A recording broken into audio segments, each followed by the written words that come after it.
Hello everyone, ये question number first जो था होमवर्क हमने दिया था आपको। अगर आपने कोशिश किया है तो अच्छी बात है, और नहीं किया है तो कोशिश किया कीजिए ताकि आपको पता चल सके कि कहाँ पे आपको प्रॉब्लम हो रही है, कहाँ समझ में नहीं आ रहा है। तो चलिए हम इसे देख लेते हैं, आगे भी क्वेश्चंस लगाएंगे और जहाँ भी आपको समझ में नहीं आएगा आप उसे कमेंट बॉक्स में ज़रूर बताइएगा ताकि हमें पता चले कि आपको कहाँ नहीं आ रहा है, हम उसे और अच्छी तरीके से समझा पाएँ। ठीक है, तो ये क्वेश्चन है x³ - 2x² - x + 2, इसका गुणनखंड निकालना है हमें। तो हमने क्या बताया था, तो सबसे पहले हम क्या करेंगे, जो लास्ट वाला पद रहेगा उसका हम गुणनखंड करेंगे। यानी कि कौन कौन सी ऐसी वैल्यूज हैं जिनसे हम अगर विभाजित करें तो ये लास्ट वाला पद विभाजित हो जाएगा। तो 2 है, 2 आप जानते हैं एक अभाज्य संख्या है, और कोई भी अभाज्य संख्या होती है तो उसका एक और स्वयं के अलावा कोई और गुणनखंड नहीं होता है। तो इसका गुणनखंड क्या हुआ, +-1 हुआ और +-2 हुआ। प्लस माइनस क्यों, क्योंकि +1 भी हम ले सकते हैं और -1 भी इसका गुणनखंड हो सकता है, ऐसे ही +2 भी और -2 भी। तो ये दोनों साथ में लिखा जाता है क्योंकि एक ही संख्या के लिए यूज हो रहा है ना। तो अब हम क्या करेंगे, अब हम एक एक वैल्यू रख के इसमें देखेंगे। जिस वैल्यू को रखने में, जैसे +1, पहले हम +1 रखेंगे, अगर 0 आ गया तो हम कहेंगे कि x बराबर 1 px का गुणनखंड है। हम इसको px मान लेते हैं। तो मान लीजिए ये px है, px बराबर कितना है, x³ - 2x² - x + 2 है। अब हम x बराबर 1 रखते हैं, रखने पर तो x का मान 1 रखेंगे तो यहाँ पे भी 1 होगा। तो p1 = कितना होगा, 1 का क्यूब - 2 × 1 का स्क्वायर -1 + 2। सॉल्व कीजिए इसे, तो 1 = कितना आएगा, ये आएगा, ये 1 होगा, 1, क्योंकि 1 का कोई भी घात हो उसका मान 1 ही आता है। माइनस हुआ, फिर 1 का 1 ही होगा, 2 × 1 करेंगे 2 होगा, -1 हुआ और ये +2। अब ये देखिए, ये +1 है, ये -1, ये कैंसिल, ये -2 है, ये +2, ये कैंसिल। यानी कि क्या आया, p1 बराबर 0 आया। यानी कि आपने वैल्यू रखी, x बराबर 1 आपने रखा, x बराबर 1 तो कितना आया, x बराबर 1 तो p1 बराबर 0 आया।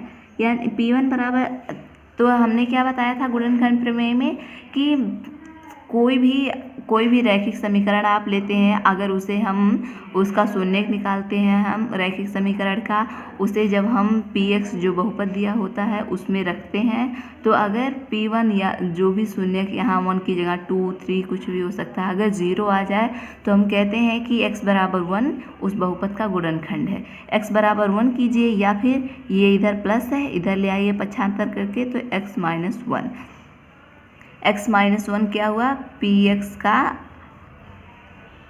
का गुणनखंड है। सेम जैसे हमने कल क्वेश्चन आपको एग्जाम्पल बताया था ना, उसी तरह से बिल्कुल होगा। तो लिखेंगे, अतः x - 1 px का एक गुणनखंड है। अब क्या करेंगे, हमने आपको कहा था ना कि एक और तरीके से बताएंगे।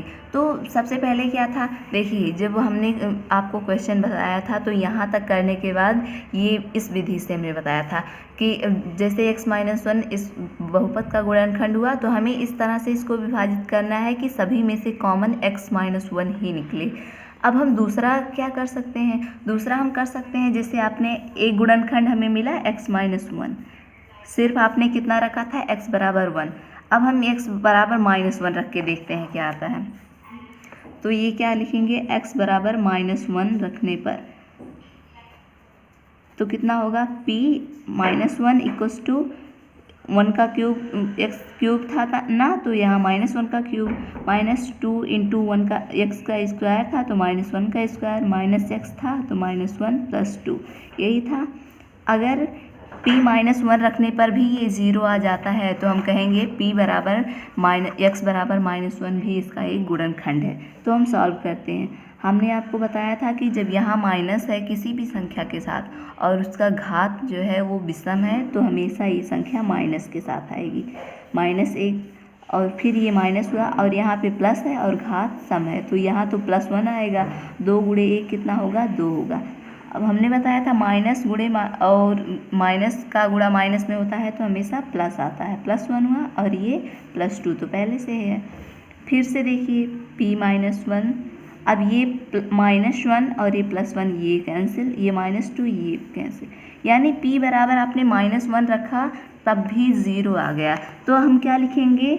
अतः x बराबर -1, या आप कर सकते हैं इस -1 को पक्षांतर करके इधर लाएंगे, क्या होगा? x + 1 भी px का एक अन्य गुणनखंड है,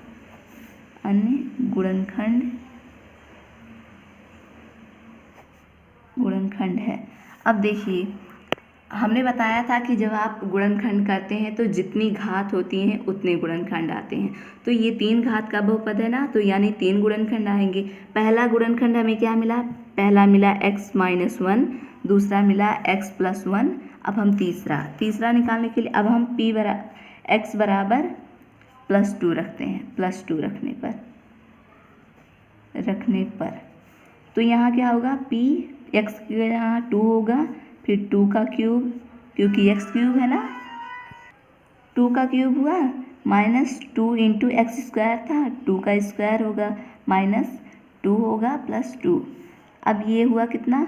2 का क्यूब हुआ और ये -1 2 पहले से है और 2 का स्क्वायर है तो ये भी 2 क्यूब हो जाएगा। ये -2 + 2। अब देखिए -2 + 2 ये भी कैंसिल। अब ये करेंगे तो 2 दूनी 4 दूनी 8 और -8 तो ये भी 0 हो गया। यानी p = +2 आपने रखा तो तब भी 0 आया। फिर से आप लिखेंगे अतः x बराबर 2, या आप कर दीजिए x यहाँ पक्षांतर कर देंगे, -2 भी px का एक गुणनखंड है।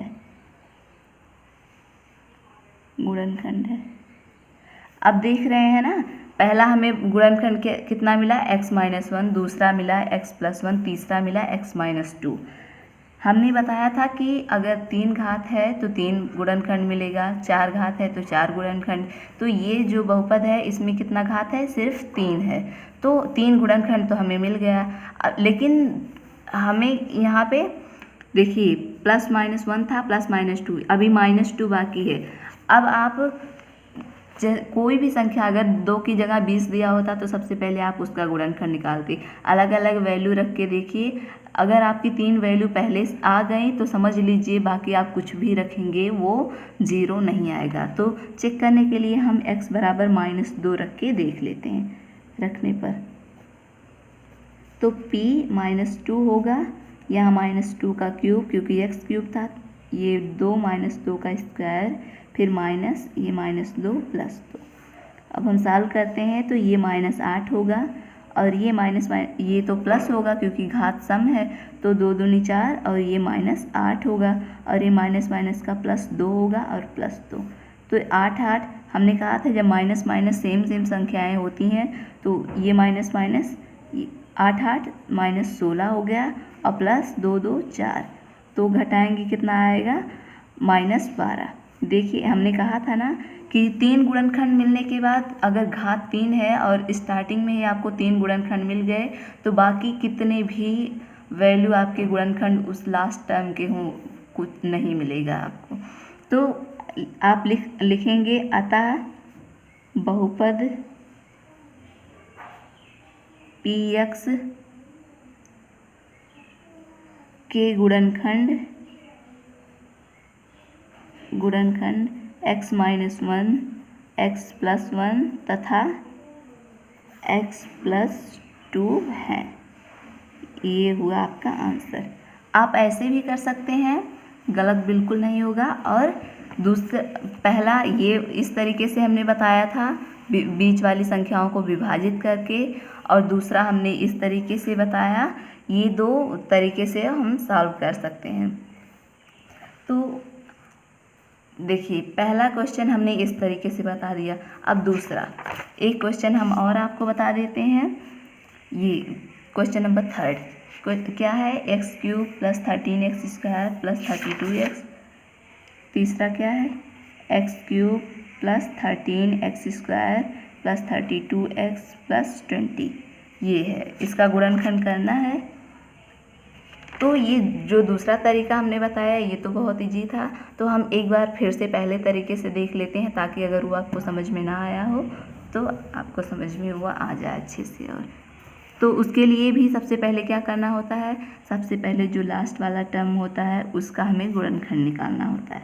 तो इसका गुणनखंड क्या होगा, +-1, ये 1 से भी कटेगा, +-2 से भी कटेगा, 3 से नहीं कटेगा, 4 से +-4 से भी कटेगा, +-5 से भी कटेगा, +-6 से करेंगे तो कटेगा, 2 से 2 2 3 6 और 2 दाएं 20। तो ये हुआ। फिर +-6 +-7 नहीं होगा, +-8 +-10 होगा और +-20। ऐसे ही आगे आप कर लीजिएगा।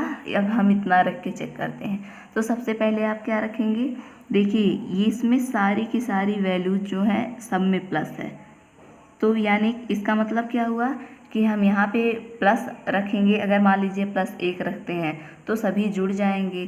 तो जब सारे के सारे टर्म्स प्लस होते हैं तो हम माइनस रखते हैं, माइनस वाला मान रखेंगे ताकि बार बार हमें करना भी ना पड़े और इसलिए आ जाए। तो हम +1 रखने की जगह पे x = -1 रखते हैं। रखने पर तो ये px हमने माना, x का मान कितना -1 ले रहे हैं आप। यहाँ x³ है तो -1 का क्यूब, +13 है x² -1 का स्क्वायर, +32 x का मान -1 + 20। ये कितना होगा, -1 होगा।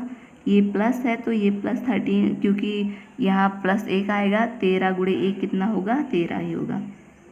यहाँ प्लस है यहाँ माइनस, तो यहाँ -32 + 20। अब हम देखते हैं यहाँ 32 और 1 यहाँ -33 होगा, और 20 और ये +33 होगा। तो देखिए ये 0 आ गया। अगर आप +1 रखते तो आपका ये प्लस में ही आता सारा का सारा और जुड़ जाता, तो यहाँ पे 0 नहीं आता। तो x बराबर आप लिखें, x बराबर -1 या x, ये माइनस इधर लेके आएंगे, +1 px का एक गुणनखंड है। तो हमने बताया था कि पहला जो गुणनखंड आता है, अगर आप मध्य पद को विभाजित करके आप गुणनखंड कर रहे हैं तो जो भी गुणनखंड आता है जब वो पद आप बीच वाला पद विभाजित करेंगे तो उसमें से कॉमन क्या आना चाहिए, x+1 सारे के सारे टर्म्स में। तो यहाँ 4 पद हैं, क्यूब वाला है। हमने बताया था कि जब भी आप क्यूब का करते हैं, विभाजित इसे करते हैं, तो यहाँ 6 पद आते हैं। तो चलिए हम करके देखते हैं। तो क्या x³ + 13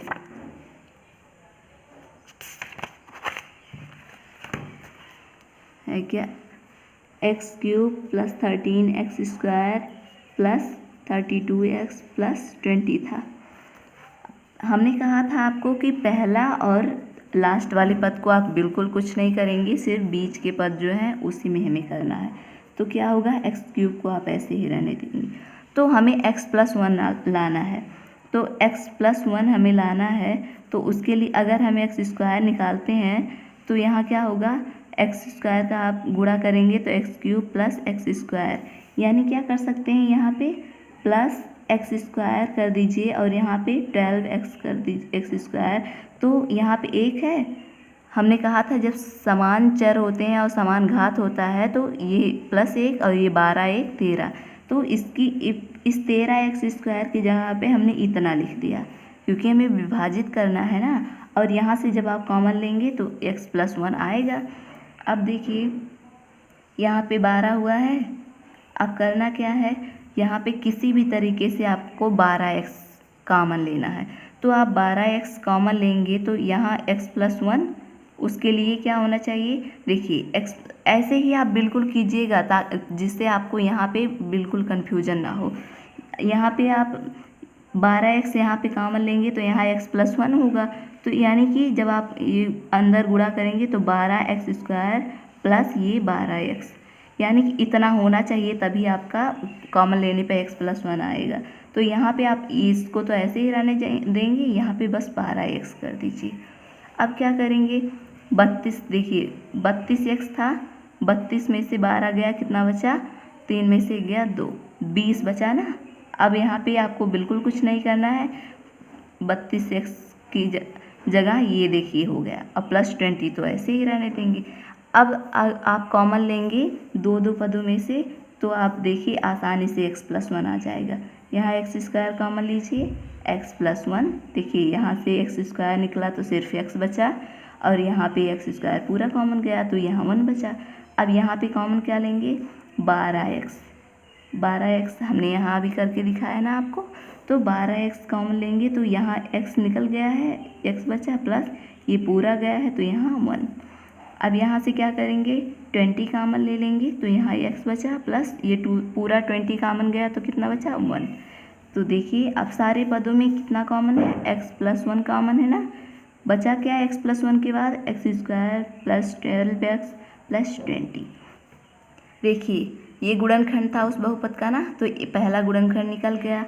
अब ये जो बचा है इसे हमें मध्य पद को विभाजित करके करना है, तो इसको तो ऐसे ही रहने देंगे। इसको करेंगे तो हमने कहा था पहला और लास्ट बिल्कुल आप कुछ भी मत कीजिएगा, ऐसे ही रहने दीजिएगा। तो 20 का एक गुणनखंड कितना होता है, 10 गुणे 2 करेंगे तो कितना आएगा, 20। लेकिन अब जब 10 और 2 को जोड़ेंगे तो 12 आएगा, ऐसे ही होना चाहिए। देखिए यहाँ पे a है ना, c का गुणनखंड कितना आया, a, पहले 1 गुणे c का 20 आना चाहिए ना, तो 20 को आपने किया ये, और उसी को जोड़ने पर बीच वाला पद भी आना चाहिए। तो आप पहले कर दीजिए 2x प्लस 10x, बीच वाले को देखिए 10x और 2x को जोड़ेंगे 12x आएगा, और 10 और 2 का गुणा कर देंगे तो ये 20 आपका आ जाएगा। फिर ये हुआ 20, x+1 ऐसे ही रहेगा। इसमें से आप इनमें से x सिर्फ कॉमन ले सकते हैं, तो यहाँ कितना बचा है, x प्लस यहाँ पे 2, क्योंकि x तो कॉमन चला गया है। फिर यहाँ से 10 आप कॉमन ले सकते हैं, तो यहाँ कितना बचा है, x प्लस 10 दूनी 20। अब x+1 ये हुआ। अब इनमें से क्या कॉमन है, x+2 कॉमन है, तो x+2 यहाँ से कॉमन हो गया, x+2 यहाँ से, तो बचा है यहाँ कितना, x सिर्फ बचा, यहाँ +10 बचा। तो यहाँ अतः लिखेंगे, अतः x+1, x+2 तथा x+10 बहुपद px के गुणनखंड हैं। तो ऐसे ही जो हमने दूसरी विधि बताई थी आपको, ये वाली जो +1 एक बार रखिए, फिर -1 रखिए, फिर +2 रखिए, तो डायरेक्ट आ जाएंगी। तो ऐसे ही अगर आप इसमें से देखिए जो गुणनखंड था +-1 था, +-2, ये अगर आप रखते जाएंगे ना, आप यहाँ पे माइनस वाला पद रखते जाइएगा, तो देखिएगा आसानी से ये तीनों गुणनखंड आपको ऐसे भी मिल जाएंगे। तो आप चाहे इस विधि से कीजिए या दूसरी जो हमने बताई है, दोनों में बिल्कुल कोई गलत नहीं होगा। तो अब जो 2 बचे हैं, आशा करते हैं कि ये दोनों आप करेंगे, क्योंकि आप ट्राई नहीं करेंगे तो आपको बिल्कुल समझ में नहीं आएगा। इसीलिए आप कीजिएगा, नहीं आएगा तो हमें कमेंट बॉक्स में ज़रूर बताइएगा। तो आज के लिए बस इतना रखते हैं। Thank you.